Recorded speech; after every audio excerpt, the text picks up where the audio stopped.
Fam, imagine growing up with someone from kindergarten, playing together, going to the same schools, calling each other brothers, trusting that person with your life, and then finding out that same person set you up to be killed. That's what we're talking about today. This is the story of Jamal J. Rock Thompson and DeAndre Dre Williams from Memphis, Tennessee, two best friends who grew up together for 20 years. But jealousy, money, and a woman turned that friendship into a murder plot. Today we're covering one of the most painful betrayals you'll ever hear. A friendship that started in kindergarten and ended with one friend setting up the other to die. Before we get into it, make sure you like, comment, and subscribe. I won't give you no angle, I just give you the story. Let's jump right into it. Memphis, Tennessee, home of blues music, BBQ and Beale Street. But Memphis also has one of the highest crime rates in America. Neighborhoods like Orange Mound, Fraser, and South Memphis have been hit hard by poverty, drugs, and gun violence. In Memphis, loyalty means everything. Your crew is your family. The people you grow up with are the people you ride with. That's the code. But what happens when that loyalty is fake? When your best friend is really your enemy? Let me take you back to 2004. Jamal Thompson and DeAndre Williams met in kindergarten at Riverview Elementary School in South Memphis.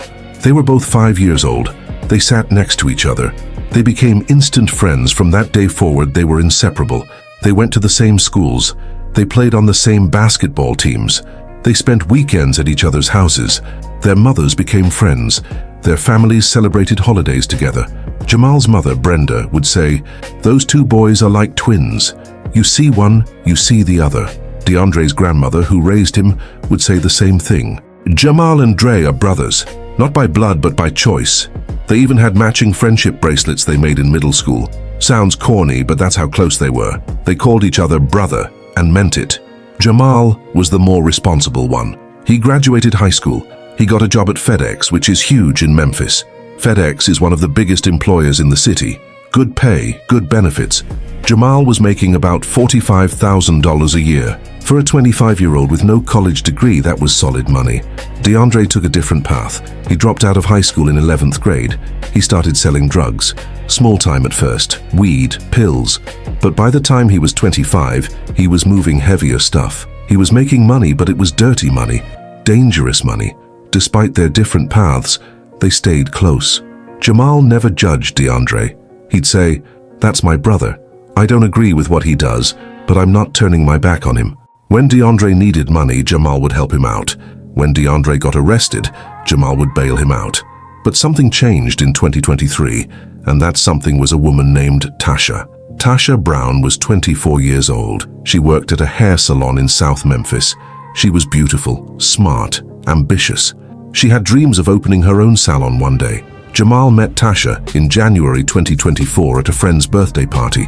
They hit it off immediately, started dating. Within 3 months, they were serious. Jamal was in love. He was talking about marriage, about buying a house, about building a future. He introduced Tasha to DeAndre in March 2024. He wanted his best friend to meet his girlfriend. He wanted them to get along, and they did, maybe too well. According to what came out later, DeAndre and Tasha started talking behind Jamal's back. Text messages, phone calls, late-night conversations. It started as friendship, but it turned into something else. By May 2024, DeAndre and Tasha were sleeping together. Behind Jamal's back, his best friend and his girlfriend, the two people he trusted most. But here's where it gets worse. Jamal had been saving money. He had about $30,000 saved up from his FedEx job. He was planning to use that money to put a down payment on a house. He wanted to propose to Tasha. He wanted to start a life with her. He told DeAndre about the money. He told him about his plans. He even asked DeAndre to be his best man at the wedding. DeAndre smiled and said, "Of course, bro, I'm happy for you." But DeAndre wasn't happy. He was jealous. Jamal had a good job, a good woman, money saved up, a future. What did DeAndre have? A criminal record, drug debts, no real future. And DeAndre wanted what Jamal had, especially Tasha. According to court documents and witness testimony, DeAndre and Tasha started planning. If Jamal was out of the picture, they could be together, and they could take his money. I'm not saying Tasha was the mastermind, but she knew what was happening. She knew DeAndre was planning something, and she didn't stop it. June 15th, 2024. It was a Saturday night. DeAndre called Jamal and said he needed help. He said some guys were after him over a drug debt. He said he needed to lay low for a few days. He asked if he could stay at Jamal's apartment. Jamal didn't hesitate. Of course, bro, come through. You know you always got a place here. DeAndre came over around 9 p.m. They ordered pizza, watched the NBA Finals, talked about old times, laughed about memories from when they were kids. It seemed like old times, like nothing had changed, but everything had changed. Around midnight, Jamal went to take a shower. He left his phone on the couch. DeAndre picked it up. He knew Jamal's passcode. They knew everything about each other. That's what best friends do. DeAndre sent a text from Jamal's phone to a guy named Big Mike. Big Mike was a known enforcer in South Memphis, a hitman. DeAndre had connections with him through the drug game. The text said, "I'm at my apartment. Come through. I got that money I owe you." Jamal didn't owe Big Mike anything, but Big Mike didn't know that. All he knew was someone was claiming to have money for him. DeAndre deleted the text and put the phone back. Jamal came out of the shower. They kept hanging out, watching TV, like nothing happened. Around 1 a.m., there was a knock on the door. Jamal looked confused. "Who's that?" DeAndre said. "I don't know, bro. You expecting somebody?" Jamal went to the door, looked through the peephole, didn't recognize the person. "Who is it?" "Mike, you texted me." Jamal was confused. "I didn't text nobody." He turned to DeAndre. "Dre, you know somebody named Mike?" DeAndre shrugged. "Nah, bro." Jamal opened the door. That was his mistake. Big Mike pushed his way in. He had a gun. He pointed it at Jamal. "Where's my money?" Jamal put his hands up. "Man, I don't know what you're talking about. I don't owe you nothing." Big Mike showed him the text. "You sent this from your phone." Jamal looked at his phone, saw the text, looked at DeAndre, and in that moment he knew. He saw it in DeAndre's eyes. The guilt, the betrayal. "Dre, what did you do?" DeAndre couldn't look at him. He looked away. Big Mike didn't care about the drama. He wanted money. "Somebody's paying me tonight.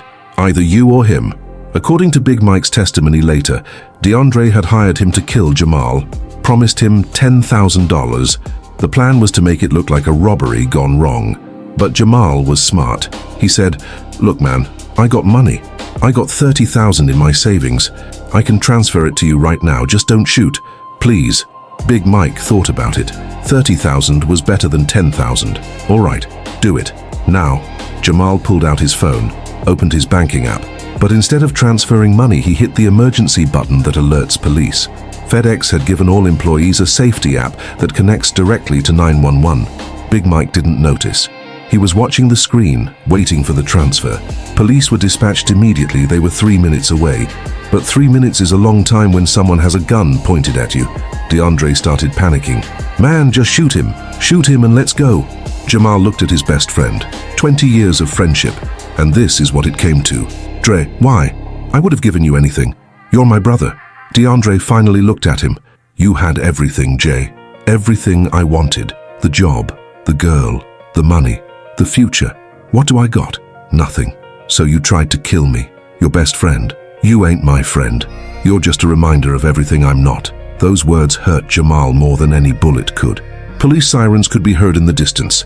Big Mike heard them. He panicked. He grabbed Jamal's phone and ran. DeAndre ran with him. Police arrived within seconds. They found Jamal shaken but alive. He told them everything, showed them the text, told them about DeAndre's betrayal. Police tracked down Big Mike within hours. He was still carrying Jamal's phone. He confessed immediately, said DeAndre hired him, said DeAndre promised him $10,000 to kill Jamal and make it look like a robbery. DeAndre was arrested the next day. He was at Tasha's apartment. They were together. When police knocked, Tasha answered. DeAndre tried to run out the back but was caught. During interrogation, DeAndre confessed. He admitted he set Jamal up. He admitted he wanted him dead. He admitted it was about jealousy, about Tasha, about the money. Tasha was questioned but not charged. There wasn't enough evidence to prove she was directly involved in the murder plot, but everyone knew. She knew what DeAndre was planning and didn't warn Jamal. The trial happened in October 2024. DeAndre was charged with conspiracy to commit murder and attempted murder. Big Mike was charged with attempted murder and armed robbery. At trial, the prosecution presented the text messages between DeAndre and Tasha, messages where they talked about being together, messages where DeAndre said, "I wish Jay was out of the picture," messages where Tasha said, "Maybe one day." They presented the text DeAndre sent from Jamal's phone. They presented Big Mike's testimony. They presented everything. DeAndre's defense tried to argue he was just venting, that he never actually wanted Jamal dead, that Big Mike acted on his own. But the evidence was overwhelming. The jury deliberated for 2 hours, guilty on all counts. At sentencing, Jamal gave a victim impact statement. He stood in front of the courtroom and looked at DeAndre. "We were 5 years old when we met. 5. We grew up together. We were brothers. I trusted you with my life and you tried to take it, not for survival, not for protection, but for jealousy. Because I had things you wanted. You could have asked me for help. You could have talked to me.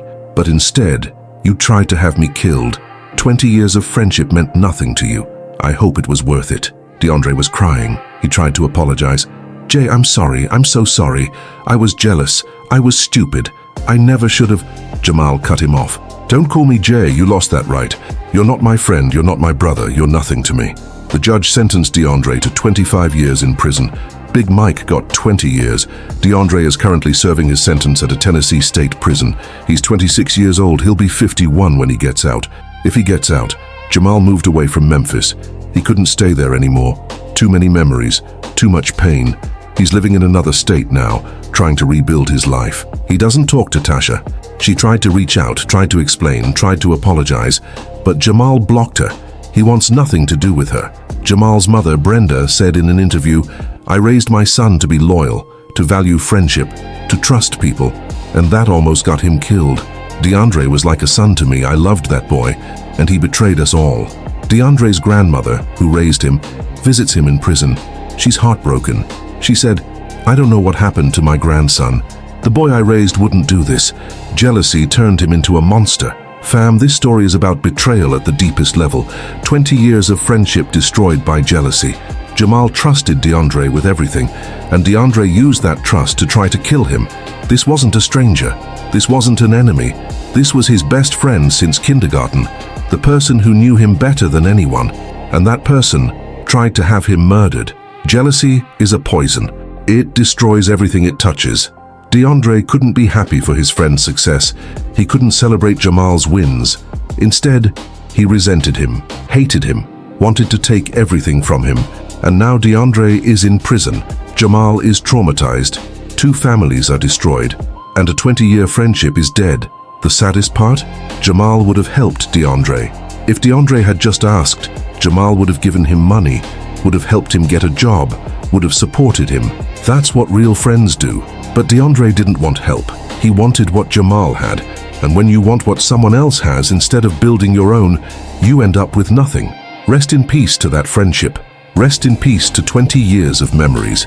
And may we all learn to recognize fake friends before it's too late. Fam, let me know how you feel about this one in the comments. Best friend betrayal hits different. Don't forget to like and subscribe. I catch you guys on the next one.